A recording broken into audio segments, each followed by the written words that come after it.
The first two Midtown Madness games showcased some cool stuff for the racing genre. Set in partial recreations of real-world cities, you could say they are open-world arcade-style racing games. At the time they released, the freedom they offered made them stand out in the genre. While they may feel a bit lacking in today's world, they are still kept alive by a small but active modding community. Sometime after Midtown Madness 2, developer Angel Studios was purchased by Take-Two Interactive and renamed Rockstar San Diego. They moved on to work on the Midnight Club games, so development duties of the third Midtown Madness was handed over to Digital Illusions CE, also known as DICE. Developed by Digital Illusions and published by Microsoft Game Studios, Midtown Madness 3 was released exclusively for Xbox in June 2003. This review will contain some spoilers, so if you're sensitive to spoilers, now is the time to stop watching. You have been warned. Now let's take a look at Midtown Madness 3 and see how it turned out. AI, I got a song that's in your key. Unlike the previous games, Midtown Madness 3 does contain a storyline. Two storylines, in fact, with cutscenes. The game features two cities, Paris and Washington, D.C., and a game mode called Work Undercover with missions or jobs set in each one. One might say it's an expanded version of the Crash Course mode from Midtown Madness 2. They took the concept and just ran with it. In the Paris storyline, the player works for an agency tasked with protecting a famous racer. In the Washington, D.C. storyline, the player assumes the role of a private investigator who is tasked with investigating two brothers who are making a movie. As the mode's name implies, the player will be working undercover, taking on multiple professions and completing jobs to advance the storylines.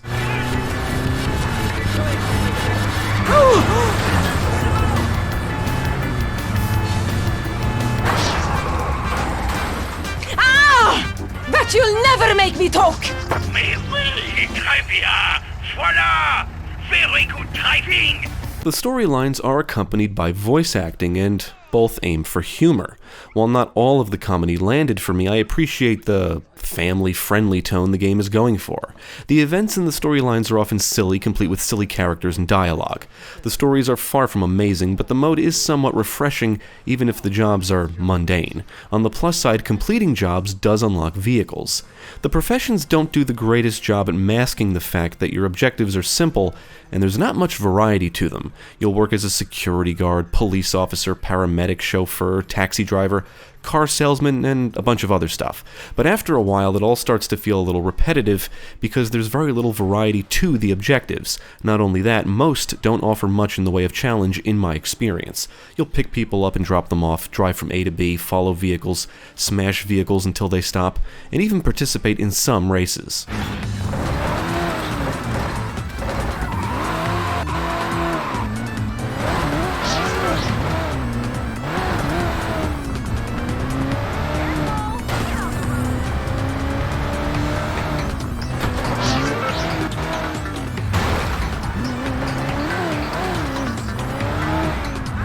Midtown Madness 3 comes with both offline and multiplayer game modes, but I was unable to try the multiplayer. If you've played the previous games, all of what's here should be familiar. You've got your cruise mode, blitz races, and checkpoint races. For some reason, circuit races were cut, and I do feel the single player is a bit lacking. There's only 10 races for blitz and checkpoint for each city, and I didn't have too much trouble completing them all. I know the multiplayer does offer more game modes, and it would have been cool to see some of them, if not all of them, carried over to the single player. Now, unfortunately, Midtown Madness 3 lacks customization options, much like its predecessors. Not only that, you can't even configure options for blitz and checkpoint races after completing them. You can adjust the pedestrian, police, and traffic densities, along with season, time of day, and weather in the cruise mode, but that's it. On the plus side, Midtown Madness 3 does choose the opponents for checkpoint races and adjusts the time you're given for blitz races based on your vehicle choice, which I think is my favorite aspect of the game. This means if you choose a fast car for a checkpoint race, the opponents will be fast cars, and you'll be given more time in blitz races if you choose a slow car and less time if you choose a fast car. I welcome the concept of the race parameters dictated by the vehicle you select, because it gives every vehicle a fair chance. I still would have preferred being able to create custom races and/or choose my own opponents, but this is nice and does add a good amount of replay value to the modes.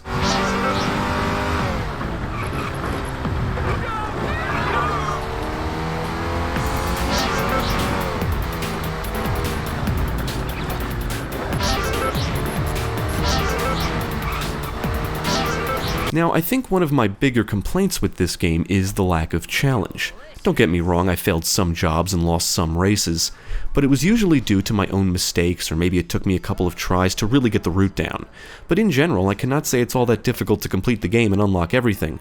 There are no difficulty levels to select from, and the opponent AI is only decent at best. In my experience, the AI vehicles here are not as aggressive as those in the previous games, and they don't seem to cut corners, which gives you an edge. You can easily get ahead by taking off-road shortcuts, because the AI only seems to stick to the roads. I would say unlocking all the paint jobs for the vehicles is probably the most challenging thing to do, assuming you don't use a guide.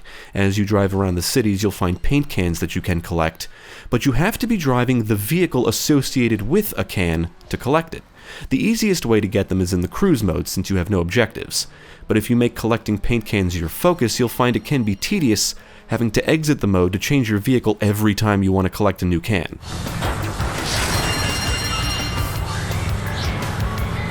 Now, I do feel Midtown Madness 3 is probably the best game in the series from a gameplay standpoint, but I do think it could have been better. When compared to the previous games, I feel Midtown Madness 3 has the best vehicle handling, the cities are much bigger and much more detailed, and it has the biggest selection of vehicles up to this point. Unfortunately, the developers didn't expand the police in any way. They are still just moving obstacles.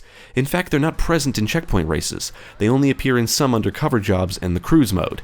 And once again, there's not much to do in the cities, so the cruise mode can get boring after a while. The mode's primary purpose is freedom, and that's what it's always been about. To test drive vehicles, explore, and basically do whatever you want. If you're into that, driving around, driving off jumps, discovering shortcuts, getting cops to chase you, then the cruise mode should prove to be a good time.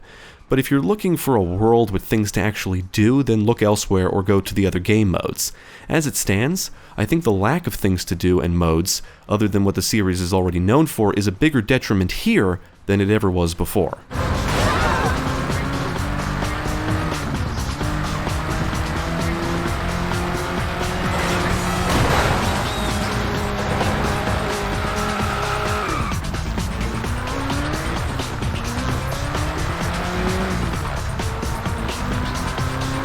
Visually, Midtown Madness 3 is by far the best looking game in the series, and I would even say the presentation still holds up today. This is a good looking Xbox game.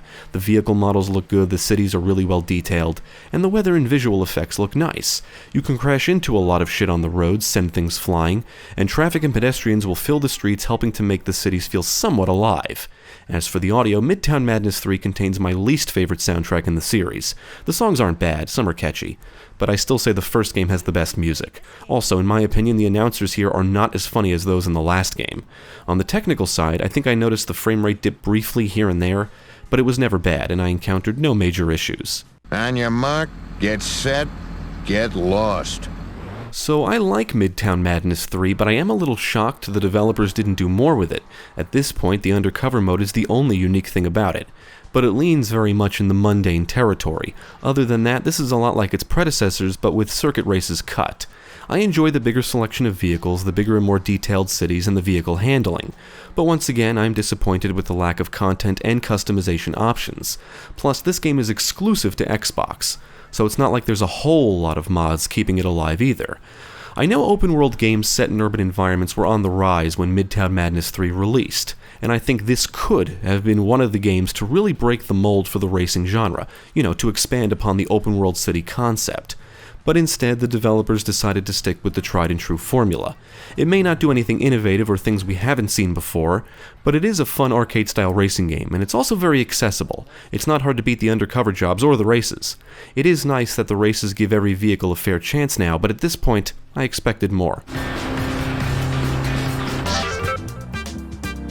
Nice job. Enjoy your victory. I would recommend Midtown Madness 3 because it is fun. It's a fun and accessible racing game that I feel could have been better. If you're a fan of the previous games, I don't think this will disappoint, but there's also not a whole lot of surprises here either. I am disappointed that the developers didn't do more, but it's far from a terrible game, and if you can find a copy for cheap, I would say definitely check it out.